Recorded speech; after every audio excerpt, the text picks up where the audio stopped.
Hello friends, welcome to Learning Web. আজি আমি CTET এক্সামৰ Assamese পেপাৰখন এছামিজ ল্যাঙ্গুৱেজ পেপাৰখন আমি আলোচনা কৰিম আৰু এইখন পেপাৰ 1 আৰু ল্যাঙ্গুৱেজ 1 হয়। ইয়াতে ল্যাঙ্গুৱেজ 1ত আমি পেডাগজিৰ যিখিনি কুৱেশ্যন আছে সেইখিনি ডিসকাস কৰিম। আহক ক্লাছটো আৰম্ভ কৰোঁ। ইয়াতে প্ৰথম কুৱেশ্যনটো আছে মাতৃভাষা ভিত্তিক বহুভাষিকতাই তলত দিয়া কোনটোৰ পোষকতা কৰে। ইয়াত কি হৈছে মাতৃভাষা ভিত্তিক বহুভাষিকতাৰ কথা কোৱা হৈছে। অপশন 1 আছে সকলো শিশুৱে ইংৰাজী মাধ্যমত আৰু ঘৰুৱা ভাষাত বিদ্যা আৰম্ভ কৰিব লাগে। অপশন 2 আছে সকলো শিশুৱে সিহঁতৰ প্ৰথম ভাষা হিচাপে হিন্দী শিকা উচিত। অপশন 3 আছে সকলো শিশুৱে নিজৰ মাতৃভাষা বা ঘৰুৱা ভাষাটোত বিদ্যা আৰম্ভ কৰিব লাগে আৰু অপশন 4 আছে সকলো শিশুৱে ৰাজ্য ভাষাত বিদ্যা আৰম্ভ কৰা উচিত। তো ইয়াৰে শুদ্ধ উত্তৰ হ'ব অপশন 3 সকলো শিশুৱে নিজৰ মাতৃভাষা বা ঘৰুৱা ভাষাটোত বিদ্যা আৰম্ভ কৰিব লাগে। ইয়াত চাব প্ৰশ্নটোত আমাক কি সুধিছে মাতৃভাষা ভিত্তিক বহুভাষিকতা। এতিয়া মাতৃভাষা ভিত্তিক বহুভাষিকতাই কি বুজায় সকলো ল'ৰা ছোৱালীৰ মাতৃভাষা একে নহয় বা ঠাই বিশেষে ল'ৰা ছোৱালীৰ কি মাতৃভাষা বেলেগ বেলেগ সেইকাৰণে কি কোৱা হৈছে ইয়াত মাতৃভাষা ভিত্তিক বহুভাষিকতা কোৱা হৈছে। আৰু অপশন 3 যেটো কাৰেক্ট এনসাৰ দিয়া আছে সেইটো কি কৈছে যে সকলো শিশুৱে নিজৰ মাতৃভাষা বা ঘৰুৱা ভাষাটোত বিদ্যা আৰম্ভ কৰিব লাগে। যিখন ঠাইৰ যি মাতৃভাষা হয় ল'ৰা ছোৱালীৰ সেই মাতৃভাষাত ল'ৰা ছোৱালীক শিক্ষা প্ৰদান কৰা হ'ব। তো অপশন 3 কাৰেক্ট এনসাৰ। ইয়াৰে পিছত আছে ইয়াৰে নেক্সট কুৱেশ্যনটো আছে 107ত পাঠ বোধগম্যতাৰ ক্ষেত্ৰত তলত দিয়া উক্তিকেইটাৰ ভিতৰত কোনটো অশুদ্ধ। এতিয়া চাবা পাঠ বোধগম্যতাই কি বুজায় মানে আমি পাঠ এটা পঢ়ি কিনে কিমান বুজি পালোঁ বা কি বুজি পালোঁ সেইটোক বুজায়। ইয়াতে অশুদ্ধ কোনটো সেই কথাটো সুধিছে। ইয়াতে 4টা অপশন আছে আমি চাই লওঁ। অপশন 1ত আছে পুনৰীক্ষণ বা সমালোচনাৰ কাৰণে স্কিমিং উপযুক্ত আৰু নিৰ্দিষ্ট প্ৰশ্নৰ উত্তৰ বিচাৰিবৰ কাৰণে স্কেনিং উপযুক্ত। এতিয়া স্কিমিং আৰু স্কেনিং কি সেইটো বিষয়ত অকণমান কৈ দিওঁ মই। স্কিমিং হৈছে আমি কিতাপ এখন বা কিবা এটা আৰ্টিকল পঢ়িলোঁ তাতে আমি ওপৰে পঢ়ি যাওঁ জাষ্ট এটা আইডিয়া ল'বৰ কাৰণে আমাক এটা কি জেনেৰেল এটা আইডিয়া লাগে তাৰে বাবে আমি দ্ৰুতগতিত সেই পাঠটো পঢ়ি লওঁ সেইটো হৈছে স্কিমিং।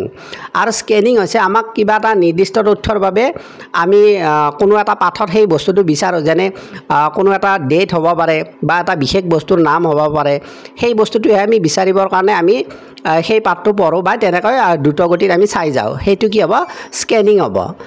তো অপশন এইটো কাৰেক্ট হ'ব। অপশন 2টোত কি আছে স্কিমিং আৰু স্কেনিং উভয়তে পাঠৰ ওপৰেৰে খৰকৈ চকু সঞ্চালনৰ প্ৰয়োজন হয়। এইটো হয় আমি স্কিমিং আৰু স্কেনিং যেতিয়া কৰোঁ আমি ওপৰে আমি খৰকৈ পঢ়ি যাওঁ এইটোও শুদ্ধ।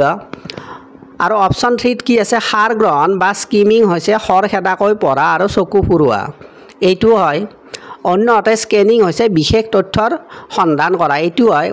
মই ইতিমধ্যে কৈছোঁ যে স্কিমিং কি আমি এটা জেনেৰেল আইডিয়াৰ বাবে আমি পাঠ এটা পঢ়োঁ সেইটো হৈছে স্কিমিং আৰু স্কেনিং হৈছে আমি বিশেষ তথ্যৰ সন্ধান কৰোঁ। মই ক'লোঁ যে কিছুমান বিশেষ ডেট হ'ব পাৰে বা কিছুমান বস্তুৰ নাম হ'ব পাৰে সেইটো চোৱাৰ কাৰণে আমি কি কৰোঁ স্কেনিং কৰোঁ।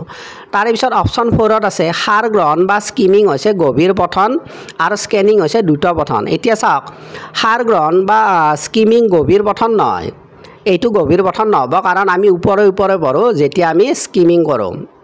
আৰু স্কেনিং হৈছে দ্ৰুত পঠন হয় স্কেনিংটো দ্ৰুত পঠন কিন্তু ইয়াত দুটা কথা একেলগত দিয়া আছে সেইকাৰণে কি এইটো এটা পাঠ শুদ্ধ নহয় এটা পাঠ যদিও শুদ্ধ এটা পাঠ শুদ্ধ নহয় গতিকে অপশন 4টো হ'ব কাৰেক্ট এনসাৰ যিহেতু আমাক অশুদ্ধ সুধিছিলে। ইয়াৰে পিছত আছে 108ত আছে শিশু এটাই যেতিয়া নিজৰ চৌপাশে থকা বিভিন্ন ব্যক্তি বস্তু ঘটনা আদিৰ বিষয়ে ভাষা ব্যৱহাৰ কৰি সুধিবলৈ আৰম্ভ কৰে তেতিয়া শিশুটোৱে ভাষাৰ কোনটো কাৰ্য বা দিশ আটাইতকৈ বেছিকৈ ব্যৱহাৰ কৰে।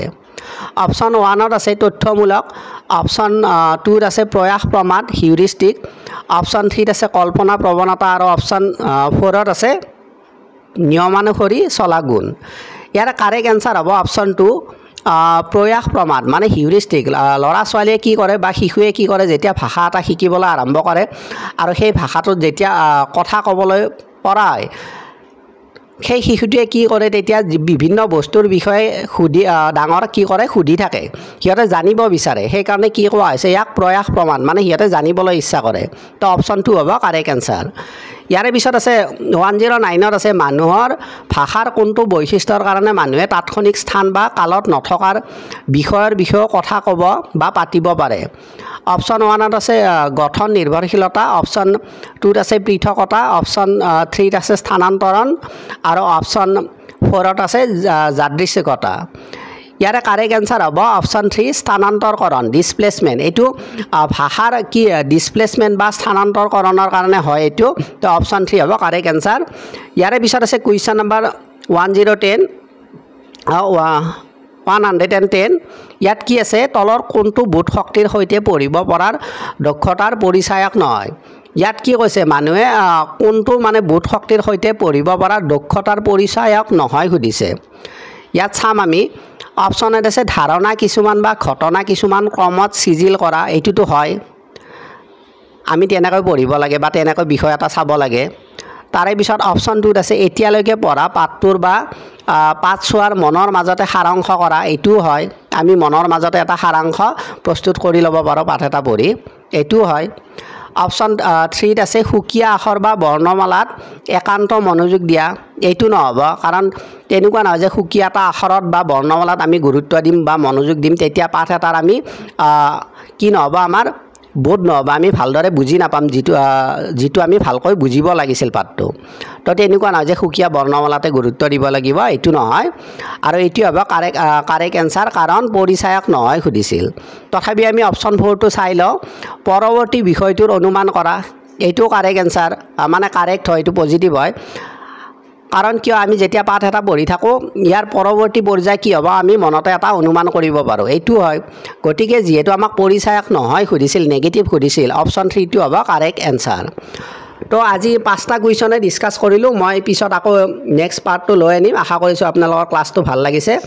আপোনালোকৰ ভাল লাগিছে যদি প্লিজ লাইক কৰিব, মই আৰু এনেকুৱা ক্লাছ আনিম আৰু নতুন কোনোবা আছে যদি প্লিজ আপোনালোকে চেনেলটো ছাবস্ক্ৰাইব কৰি ৰাখিব। আজিলৈ এৰিছোঁ, থেংক ইউ।